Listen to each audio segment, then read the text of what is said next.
Anadrol, Oxymetholone, A-bombs. This is a favorite amongst powerlifters, from what I understand, and bros at the gym who want to get huge and bloated. We're going to go into the steroid profile today, take a look at it. It's also one of the older steroids. I think it's been around since the early 60s. Don't quote me on that, but that's what I recall. So let's take a look at Anadrol. It is a structurally altered form of DHT, dihydrotestosterone. A 2-hydroxymethylene group is attached to a carbon in the first cycloalkane ring, and what this modification does is make it a very strong anabolic. DHT really has almost no anabolic properties whatsoever. Um, Also has the modification at the 17th carbon position by adding a methyl group, making this a C17AA steroid. And we know what that means. That means it's liver toxic, but you can take it orally. Uh, it is very chemically similar to Proviron, which is crazy because Proviron is very mild, and there is nothing mild about A bombs. But they have very different effects. Um, it is a super strong anabolic, whereas DHT and Proviron are not. Um, the ratings, anabolic to androgenic ratings as compared to testosterone, it has an androgenic rating of 45, so milder androgenic effects than testosterone, and a anabolic rating of 320, so it is very anabolic compared to testosterone. It also has strong estrogenic effects, which is wild because most DHT derivatives do not. Actually, in fact, I think all the other ones do not have estrogenic effects. And what's crazy is they have no idea why it has estrogenic effects because it doesn't convert to estradiol through aromatase. So there's no clear path to why it causes estrogenic effects, but it does. I just don't think it's been studied. Um, it was originally used for treatment of osteoporosis and anemia. When it first came around, there was better treatments for osteoporosis. Now there's no reason to, for a lady, which is mostly women, for a lady to take A bombs to help with osteoporosis. I can only imagine how that worked. And for anemia, I think is the only thing the FDA still has it approved for, and I think that is mostly in HIV patients. Moderate androgenic effects as compared to testosterone, and it has a reputation for being very, very liver toxic, more liver toxic than the other 17 AA steroids, although I think that may be a bit overblown. Effects of Anadrol, just like other steroids, increase protein synthesis, increase nitrogen retention, IGF-1 production, strong increase in red blood cell counts. It does have some inhibition on glucocorticoids, although I think they're better options, um, and strong anabolic action. Side effects of Anadrol, there are a lot.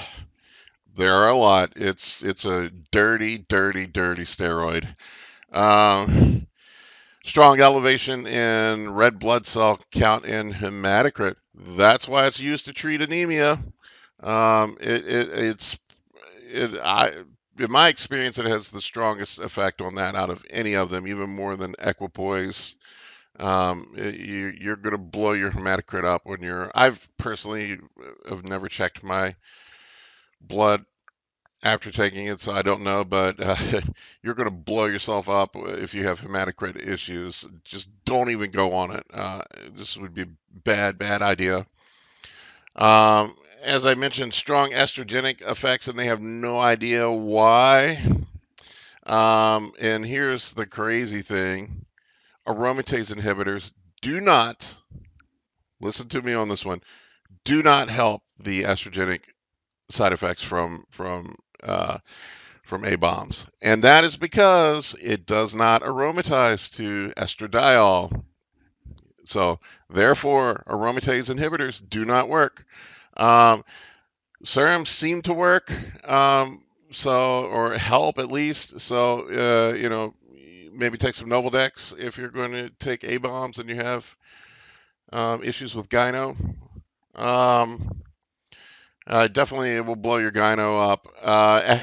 Appetite reduction. It has a severe appetite reduction effects on appetite, in my experience. Moderate androgenic side effects. Here's another thing. People will take 5-AR inhibitors to help with side effects from DHT. They don't work with Anadrol. They don't help since it doesn't directly convert to DHT. You're gonna fuck your cholesterol and your lipids up if you take Anadrol. Fuck him up bad.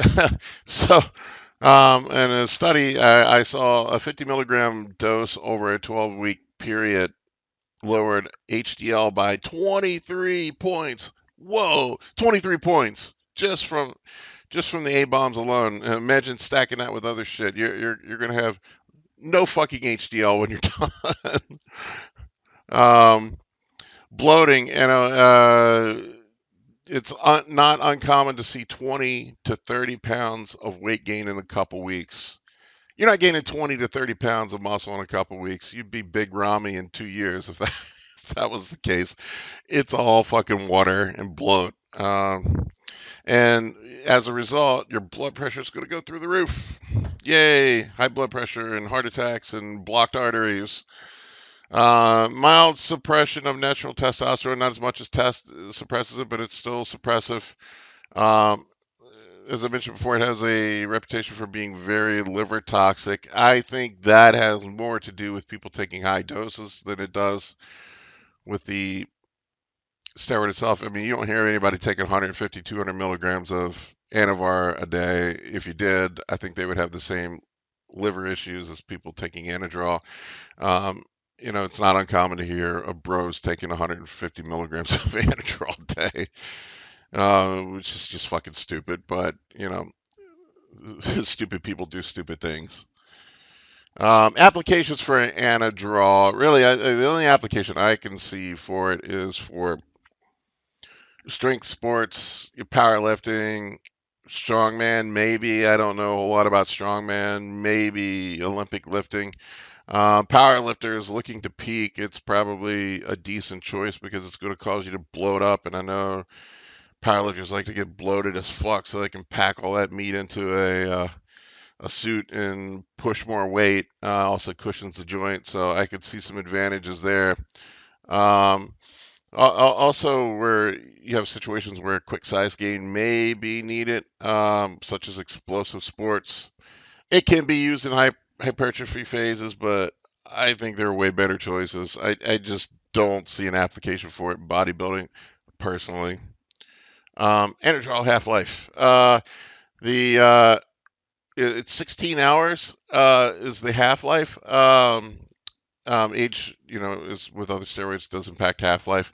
So if you're going to dose it, I'd probably dose it twice a day. If you're going to start off with a 50 milligram pill, split it in half in the morning, half in the evening, or whatever. Cycles and doses. Male dose. Beginner dose is 50 milligrams per day. I mean, the pills are 50 milligrams usually. I have seen some 25s floating around, but they're not as common. Intermediate dose, 50 to 100 milligrams per day. And the advanced dose is 100 plus, 100 to 150. I think you're fucking nuts if you take that much, but whatever. And women, don't take it. Just don't take it. My experience, I think it's as far as side effects, I had the worst side effects with Anadrol out of anything. Trend being a close second, but at least Trend has some benefit to bodybuilding. I don't think Anadrol does. Sometimes you trade side effects for benefit to your sport. It hit me like a fucking freight train. My appetite got crushed. After like a week of taking it, I just didn't want to eat. Um, and if the goal is to put on size, why would you take it if you can't eat? Also, if it bloated me up, I think I gained 20 pounds in a few weeks. Um, you know, if you're a bodybuilder, you don't want to be bloated and look stupid. That's not the goal of bodybuilding. It flared up my gyno badly. I had a little bit of gyno from puberty. I just had some natural, maybe like some pea-sized nubs under my nipples. But when I took Anadrol within a couple weeks, that fucker swelled up to the size of a big marble, like not a little marble, one of the big mothers. And it got sore as fuck. Oh my God. It was, I remember my t-shirt. This was in college. I had no idea what was going on. I went to my doctor. I convinced myself I had cancer. My doctor's like, don't worry about it. It's not a big deal. And and later on, I had to have that thing removed. Not once, but twice. My blood pressure went through the roof. I remember I had to have a physical done for something sports. I don't remember. And I just recall the doctor commenting how high my blood pressure was, and that was awful for my age. And I think I only weighed like 190 pounds or something. Um, I another thing is when I came off of it, I don't recall how long I went. I had no idea what I was even doing. I didn't even know what it was. Just I had a friend that gave it to me and said, "Here, you want to take some steroids?" And he gave me a little Ziploc baggie full of some pills, and I took the pills, and it was A bombs. I think maybe I took it for 6 weeks, but I ended up losing everything I gained.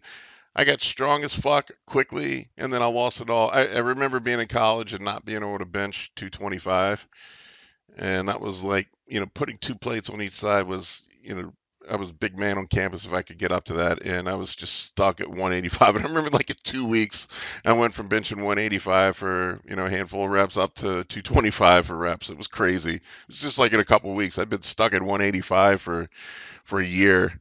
I would never ever use it again, especially at my age. I don't see an application for bodybuilding. There's better choices. If you want to take an oral, I would, Anavar it's a DHT derivative as well, and it is essentially a cleaned up version of Anadrol. It is a better version without all the side effects. It's still liver toxic, but not to the same degree. And it is actually a stronger anabolic. Thank you for watching my video. Please like and subscribe. Feel free to ask questions and comment. Um, I'm trying to get this up off the ground. My main purpose is here to help people. Harm reduction. There's a lot of shitty information out there. I'm hoping to help people make better choices if they're going to take this stuff. You're going to take it regardless, but maybe you can make better choices and help. Um, Hopefully these will help keep you healthier in doing so. Um, if there are other videos you'd like me to make, let me know. I'm happy to take suggestions, and also follow me on Instagram at Paul K. Barnett. Thank you.